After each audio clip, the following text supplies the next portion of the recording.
आता पोलीस म्हटलं की अनेकांना असं वाटतं की त्याचं संपूर्ण कुटुंब हे सुरक्षित आहे, परंतु धाराशिवच्या तुळजापुरात एक अत्यंत हृदयद्रावक घटना घडलेली आहे।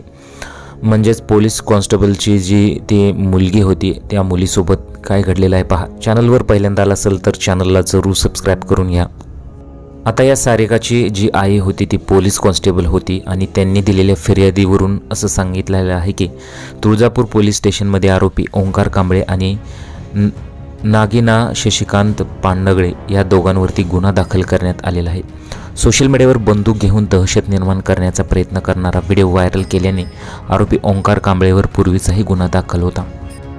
तुळजापूर शहरात पोलीस क्वार्टर एसटी कॉलनीत राहणाऱ्या मुलीचं नाव सारिका शिकारे असं आहे। 15 वर्षीय सारिकाची आई पोलीस कॉन्स्टेबल आहे। सारिकाने तरुणांकडून देण्यात येणाऱ्या धमक्यानंतर बदनामीच्या भीतीने गळफास घेत आपली जीवनयात्रा संपवली।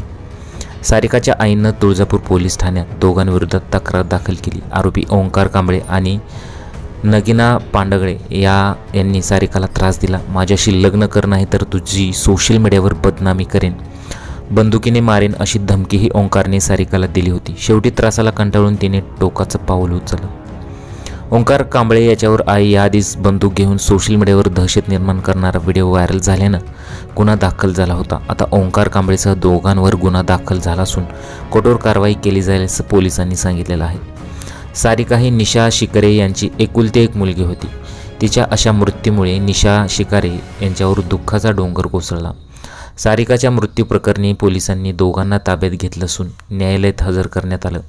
13 जूनपर्यंत दोघांनाही पोलीस कोठडी सुनावण्यात आलेली आहे। म्हणजे अशी ही संपूर्ण घटना घडलेली आहे।